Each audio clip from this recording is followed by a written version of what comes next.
Straight to a Fox News alert. The Saudi Minister of Defense, who is MBS's brother, by the way, is set to visit the White House today and will be meeting with the senior Biden administration officials to discuss the war in Israel. This comes on the heels of President Biden holding an emergency phone call with Benjamin Netanyahu, urging the Israeli prime minister to protect innocent Palestinian civilians in Gaza and allow them access to humanitarian aid. And as Israel enters this second phase of the war, alarms are blaring across the Israel-Gaza border right now. Israeli forces are intensifying airstrikes on Hamas forces in Gaza, while the UN warns civil order is declining in the region. Trey Yingst joins us live on the ground in southern Israel with the latest. What can you tell us, Trey? Yeah, hey guys, good morning. We understand today, according to the Israeli military, that infantry troops are pushing deeper into Gaza. I do want to show you the northern part of the Gaza Strip behind me. We've been watching this morning as Israeli tanks go back and forth near the rubble that you see there in the distance. Some of that white smoke on the ground is from illumination rounds that the Israelis are launching into Gaza. They're trying to mark new targets. Over the past 24 hours, 600 airstrikes have been conducted against the Gaza Strip and different Hamas positions. A significant amount of damage. And you see in the aftermath video here, some Palestinian journalists took a drone up over one of the neighborhoods that has been targeted by the Israelis, and some blocks are completely wiped from the map. The humanitarian situation inside Gaza is getting more difficult.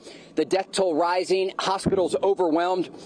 And yesterday, Palestinians storming a UN food warehouse inside Gaza, trying to get any sort of supplies that they can get their hands on. This comes as the region braces for the possibility of the conflict behind me expanding to a broader war. National Security Advisor Jake Sullivan discussing this issue yesterday. Take a listen. We, of course, are taking every measure necessary to protect our forces, to increase our vigilance, and to work with other countries in the region to try to keep this conflict that is currently in Israel and Gaza from spinning out into a regional conflict. But the risk is real, and therefore our vigilance is high.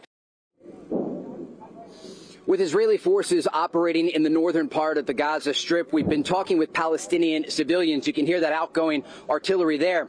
One civilian told me today that the Israelis have targeted the two major roads connecting northern and southern Gaza, an indication that they may be trying to cut off access for the fighters that would travel on the ground to the northern part of Gaza and then ultimately encircle this area and push deeper into the city. Guys? So, Trey, this whole slow walking into Gaza, 100 yards at a time, 2 miles in, putting the flag in, for us on the outside, it seems surprising. They're not doing a D-Day-like invasion. This is a gradual push, and the flag on an area that they never wanted and gave away, I also found surprising. Are you? The way that they are conducting this operation was always one of the options for the Israelis, but it wasn't largely seen as the most likely, just simply due to the troop buildup along the Gaza border. And we should note it's early in this conflict. These could be the early days of the ground invasion. It's hard for us to tell what the plans of the Israeli forces are, and they're being so delicate and careful with the information that the Israelis won't even confirm social media video that is coming out of Gaza as to not give the location of their troops. We do know, because we've seen the video, we showed it to you there, the Israelis are operating on the eastern and western side of Gaza.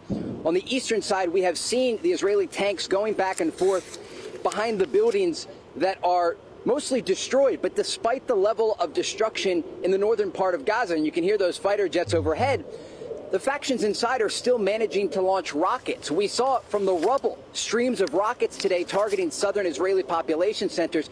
24 days into this war, thousands of airstrikes later, and ongoing artillery has not deterred Hamas from firing on Israeli population centers. Trey, what is the latest on the hostages? I know the number this morning is 239, but they're saying that number is not final. Yeah, the hostage number continues to rise each and every day as the Israelis get more information about who is alive and who was killed in the October 7th massacre.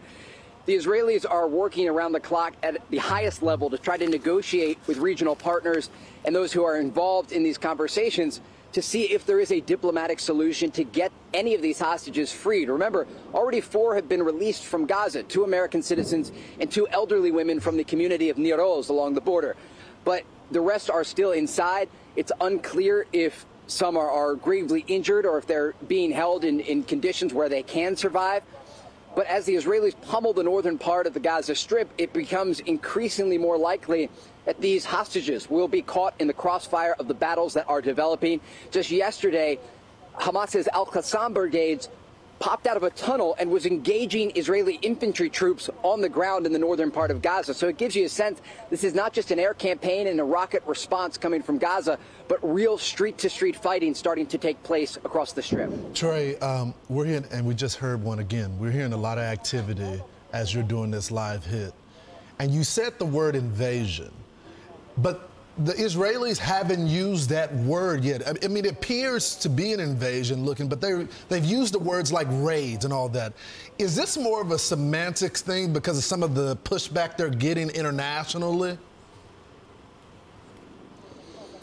Yeah, look, the Israelis are being very sensitive with the information here, and I'm just turning around. They are launching more of these illumination rounds, trying to mark targets across the Gaza Strip. My cameraman will pan in here so you can see that round just over the treetop there. In terms of what's taking place here, we've been very careful with our information and what we are providing. What we understand right now is that the Israelis are conducting an expanded raid into the Gaza Strip. There is no indication this is the full-scale ground invasion. But again, the Israelis aren't going to tell us if it is. So we have to be patient with this reporting. What we can confirm right now is there are Israeli forces operating in the Gaza Strip behind me. They may go in for a few days or a few weeks and then pull out. They may go in and stay there and take territory, adding more troops as they go. We simply will not know until it takes place. But behind me, they continue to mark those targets so that artillery that you hear in the distance can fire more accurately at Gaza. All right, Trey, thank you so much. We appreciate your reporting. Stay safe out there.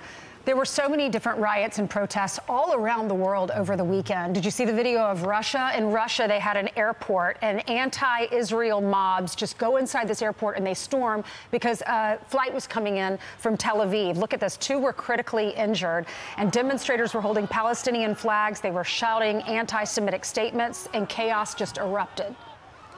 That happened in Israel. Yeah, I mean in Russia. Yeah, a huge surprise, perhaps.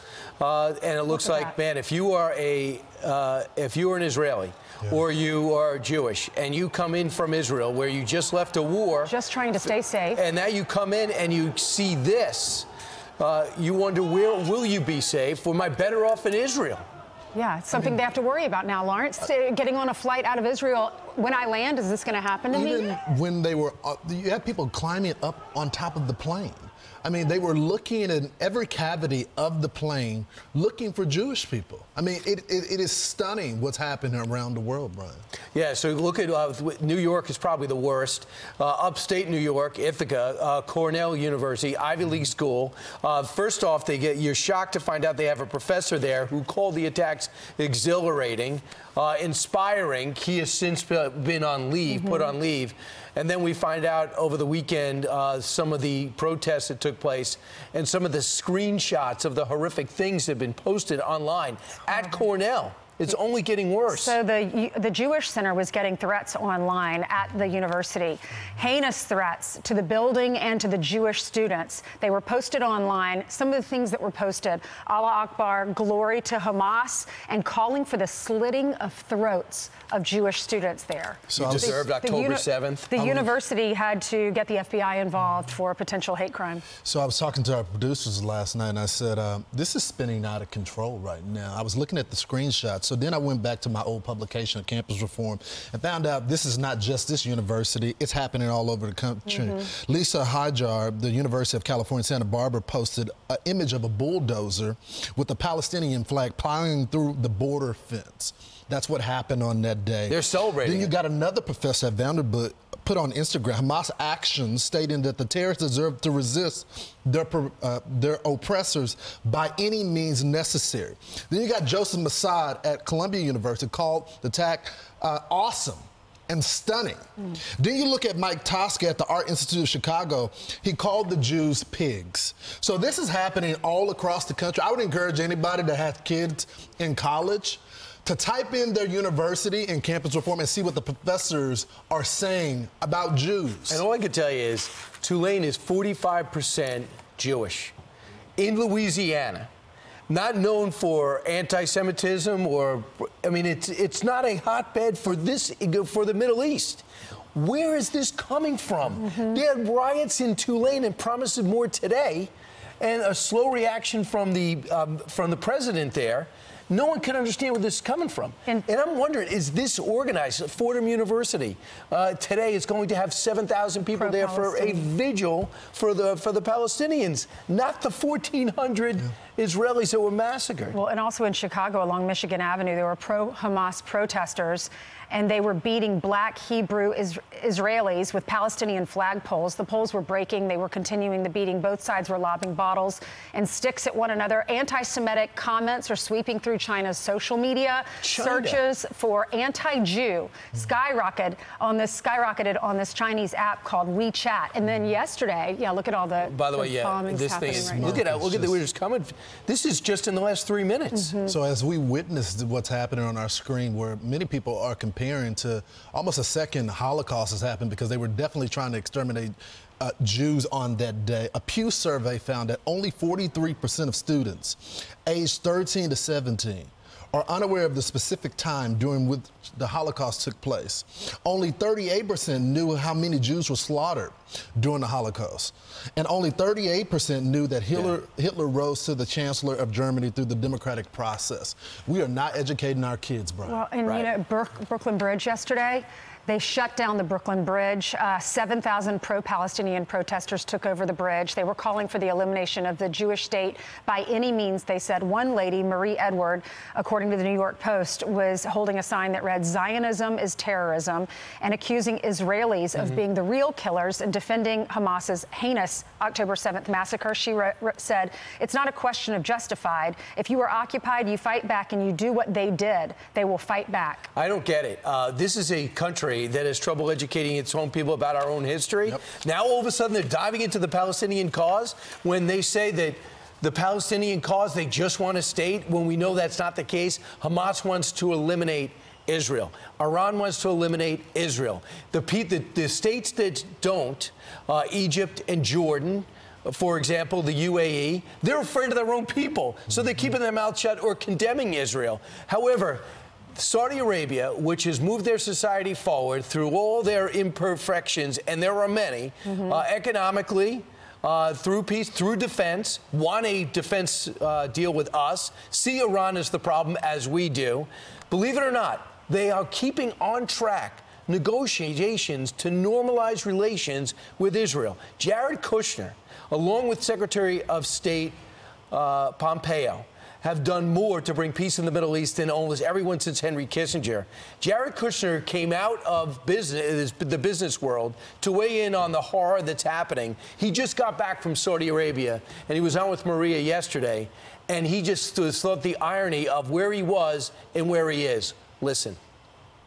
One of the ironies is that as an American Jew, you're safer in Saudi Arabia right now than you are on a college campus like Columbia University. I spoke at the conference. They allowed me to speak freely.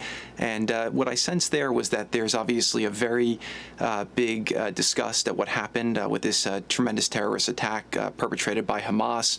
The people of Saudi Arabia have a lot of care for the Palestinian civilians, and so they'd like to see Israel accomplish the mission to make sure that the Hamas could be eliminated. They're against terrorism in the region in general. We got to get control of this. We've lost our kids. But did you see what he was saying, the normalcy? Yeah. He said, I'm in Saudi Arabia. Everyone thought that they were the arch enemy for generations of Israel. And he's saying, I'm there. Speak openly. What's your perspective? He's a Jewish businessman speaking in Saudi Arabia at the height of angst within the Middle East, where a total war could break out. And Saudi Arabia goes, tell me what you think. What's going on? And a lot of people are leaving this region, I think, today with how do we get this thing on track? Because this normalization was heading. The one country that doesn't want this to happen is support of all this terror.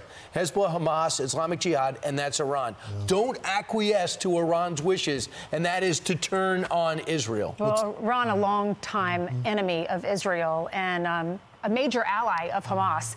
And they issued a warning. The president issued an ominous warning to Israel and to the United States, warning that the nation had crossed the red lines amid this ongoing conflict. Well, I think no Hamas. one is more disappointed right now that their plan is not working is Iran. Their goal was to your point, Brian, to unite the Muslim world. And I think all the propaganda that's been spewing is not ending peace with Saudi Arabia. They're choosing prosperity over anything. And then I think after the revelations came up that hospital was a total fraud that they tried to put out there, no one really is buying it right now. Right, yeah, but the people are, I mean, the unrest we see in Pakistan, in Jordan, in Egypt are for the Hamas cause. Yeah. But the governments know the difference. In Egypt, by the way, open up the gates. If you care that much about the Palestinian people, open up the gates, set up your own tent city temporarily, let the aid trucks come to them if you care that much about civilians. Well, Jake Sullivan was warning the risk of a broader Middle East war, he said over the weekend, is real, and the vigilance is high. They're working to negotiate with the hostage situation. They say those negotiations are ongoing. He said he had to be very careful about how much information he could release for obvious reasons.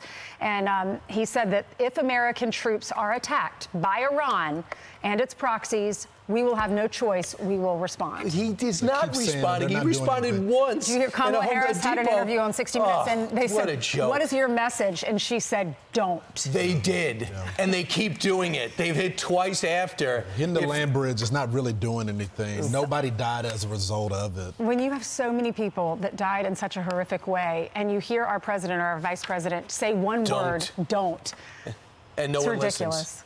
All right, 16 minutes after the hour. Okay, coming up live today on the Fox News channel, we're going to be covering that pro-Palestinian event at Fordham Law today. It starts at 12:30 p.m. Plus, the Biden administration officials will be hosting the Saudi defense minister today at the White House. We're going to be monitoring that meeting as well. And finally, the UN Security Council holding an emergency meeting after more than 100 countries voted for a humanitarian pause to the fighting in Gaza last week. We're going to bring you the live coverage and analysis of all these events right here on the channel.